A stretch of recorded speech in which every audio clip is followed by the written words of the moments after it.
빠르게 북상하면서 전남 동부권도 오늘 밤부터 영향권에 들어갔습니다. 이번 태풍은 많은 비와 강한 바람을 동반해 피해가 우려되고 있습니다. 제철소 고로 잔존가스 무단 배출에 대해 최근 환경당국이 비상밸브 개방을 허용했습니다. 기존 위반 사항에 대한 최종 행정처분에 대해서는 아직 지자체가 결론을 내지 못하고 있습니다. 오는 2023년 순천시가 정원박람회 개최 10주년을 맞아 국제정원박람회를 다시 열 것을 계획하고 있습니다. 문제는 올 연말 기재부에 제출하는 정원박람회 개최 승인 여부입니다. 여수 이순신 광장 내 거북선 조형물의 관람 중단 상태가 장기화되고 있습니다. 지난 6월 진입로 계단이 부서져 관람객이 부상을 입은 이후 몇 달째 재개장 시기를 잡지 못하고 있습니다. 시청자 여러분 안녕하십니까. 금요일 밤 여수 MBC 뉴스데스크 시작합니다. 13호 태풍 링링이 북상하면서 오후부터 남해안과 전남 동부 지역도 영향권으로 접어들고 있습니다. 아직까지 많은 비는 내리지 않고 있지만 초속 180km의 강풍을 동반하고 있다는 예보에 지역이 초긴장 상태입니다. 여수 해양공원에 저희 기자가 나가 있는데요. 강서영 기자, 현재 그쪽 상황 어떤가요? 네, 이곳 여수는 바람이 점점 강하게 불고 있습니다. 오늘 낮에는 시원했던 바람이 밤이 되면서 점점 무겁게 느껴지고 있는데요. 아직은 비가 거세게 내리고 있진 않지만 오늘 밤 10시쯤부터는 전남 동부 지역에도 강한 비가 내릴 것으로 예상됩니다. 남해서부 먼바다에는 오늘 오후 7시를 기해 태풍경보가 내려졌습니다. 태풍 예보의 선박들은 일찍이 인근 항구에 대피한 상태인데요. 현재 남해서부 전해상에는 2에서 7m의 매우 높은 파도가 일고 있습니다. 태풍은 내일 새벽 제주도에 상륙해 아침쯤 목포 인근 해역을 지나겠는데요. 아직까지는 많은 비가 내리진 않았지만 내일까지 전남 남해안 지역에는 100에서 200mm의 많은 비가 내릴 예정입니다. 이에 따라 내일 여수 지역으로 가는 여객선의 운항도 통제될 계획입니다. 거문도와 초도 인근에 태풍특보가 내리면서 다도의 해상국립공원의 출입도 통제됐습니다. 또 내일 열릴 예정이었던 여수 밤바다 불꽃축제도 태풍으로 인해 다음 달로 연기됐습니다. 전남도와 여수시 등 관계기관은 긴급 상황 판단 회의를 개최하는 등 비상근무 체제에 돌입했습니다. 지금까지 여수 해양공원에서 MBC 뉴스 강소영입니다. 항만 당국도 비상근무에 들어갔습니다. 여수광양 항만공사는 오늘부터 복구 대책반 등 4개 반으로 구성된 비상대책본부를 운영하는 한편 위험물 운반선과 컨테이너 선박 등의 이안을 마무리했습니다. 항만공사는 또 강풍 등으로 인한 안전사고를 막기 위해 컨테이너 크레인을 포함해 주요 항만 시설물에 대한 고정 작업을 진행하고 건설 현장에 대한 예찰 활동을 강화할 계획입니다. 순천만 국제정원박람회가 열린 지 10주년이 되는 2023년에 순천시가 정원박람회를 다시 개최하기로 했습니다. 오는 8일부터 북경에서 열리는 국제원예생산자협회 총회에 참석해서 개최 의사를 공식화할 계획입니다. 박민주 기자가 취재했습니다. 국내 처음으로 국제정원박람회가 순천에서 열린 건 지난 2013년. 184일간 23개국 440만 명이 찾은 정원박람회는 개최 6년째를 맞고 있습니다. 순천만 정원은 국가정원으로 승격돼 새로운 명소가 됐지만 해를 거듭하면서 정원 콘텐츠 확대의 필요성은 커진 상황. 순천시는 그 방안의 하나로 어게인 정원박람회를 개최하기로 했습니다.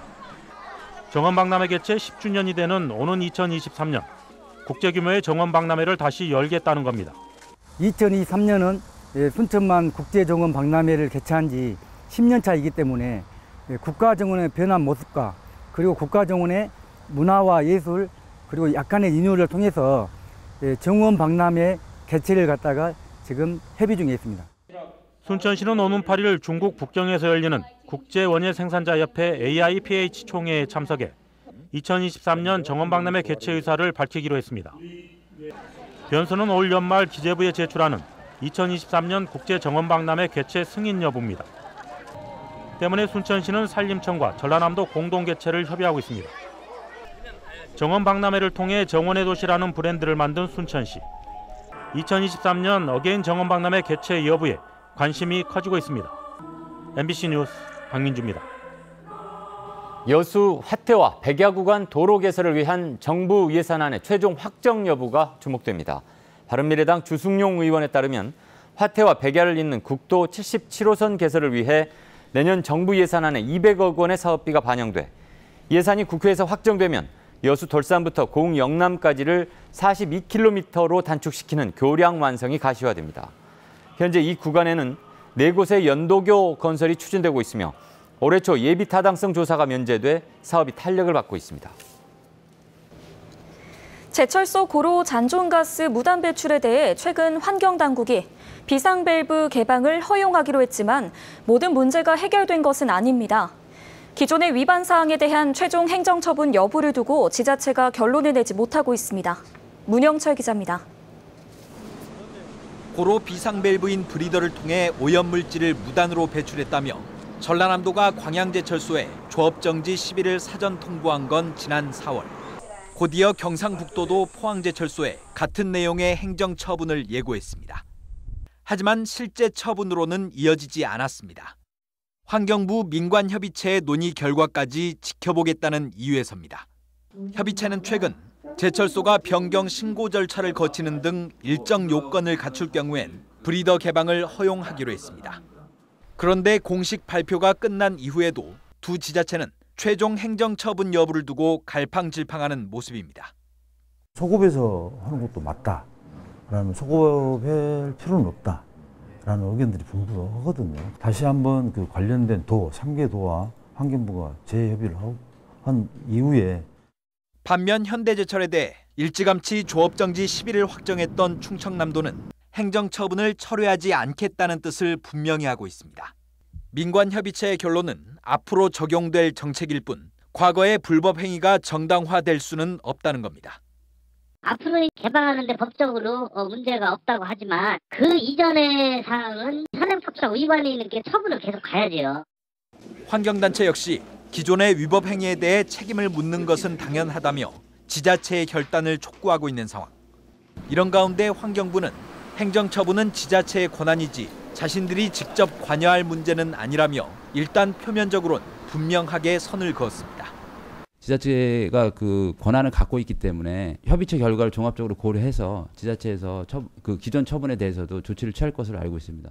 환경단체나 제철소의 반발을 감수할 수밖에 없는 상황에서 전라남도는 이르면 다음 주 환경부와 협의를 거친 뒤 이달 중순쯤 행정처분 여부를 확정할 예정입니다. MBC 뉴스 문형철입니다. 여수 이순신 광장 내 거북선 조형물의 관람 중단 상태가 장기화될 것으로 보입니다. 여수시는 최근 지난 6월 진입로 붕괴로 폐쇄됐던 거북선 조형물의 안전 점검 대상에 본체 전체를 포함하기로 결정하고 모 업체에 안전 진단을 의뢰했다고 밝혔습니다. 하지만 점검 기간만 앞으로 한 달 이상 걸릴 것으로 예상되는 데다 점검 이후 보완이나 진입로 제작을 감안할 때 재개장 시기를 가늠하기 어려운 실정입니다. 지난 6월 8일 저녁 여수시 이순신 광장에서 거북선 모형으로 오르는 진입로 계단이 부서져 관람객 5명이 크고 작은 부상을 입는 사고가 발생한 바 있습니다. 공약과 정책 검증이 아닌 경마중계식 선거보도는 특히나 예산과 인력이 부족한 지역방송의 현실이기도 한데요. 지역방송의 활로를 찾기 위해서라도 내년 총선을 앞두고 선거보도 개선이 필요하다는 지적이 나오고 있습니다. 조재형 기자입니다. 선거운동원들의 유세 모습, 재래시장에서 유권자를 만나는 후보자의 모습, 선거철 뉴스의 가장 흔한 장면입니다.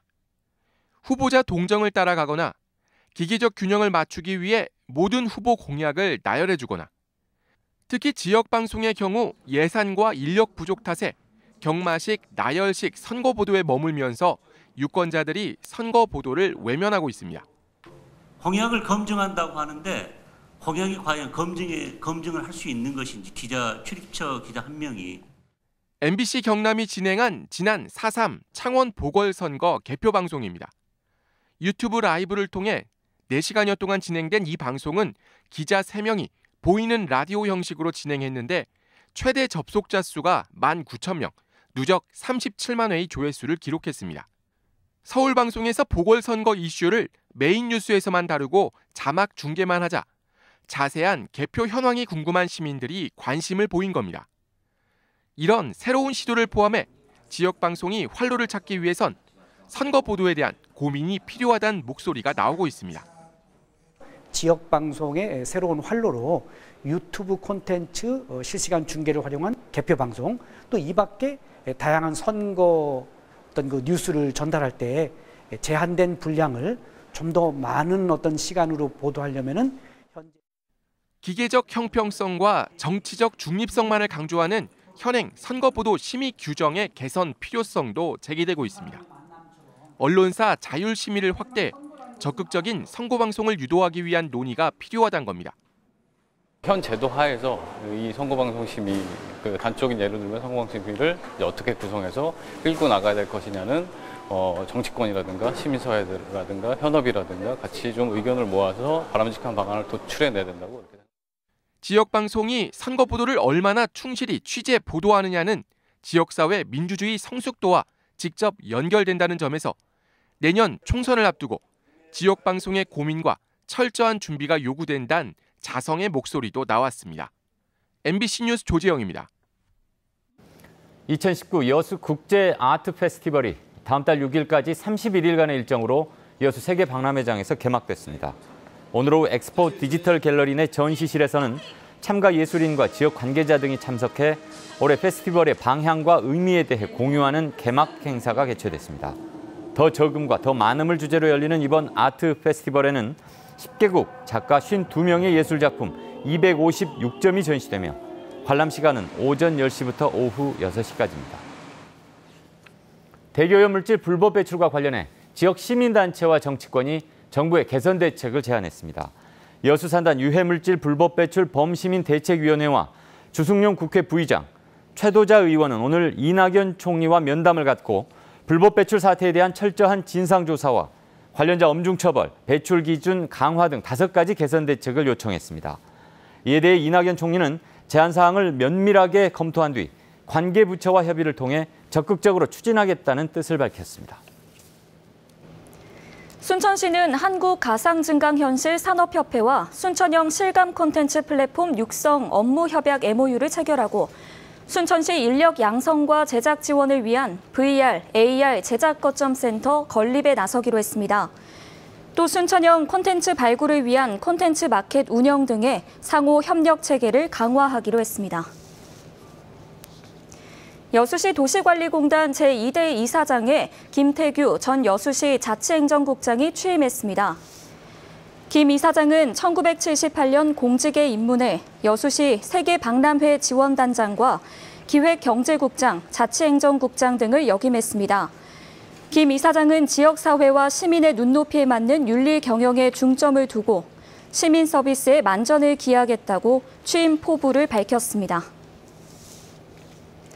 전남 학생들의 학업 중단 사례를 분석한 결과 의무 교육 단계인 초중학생의 경우 해외 출국이 단일 사유로 가장 큰 비중을 차지했습니다.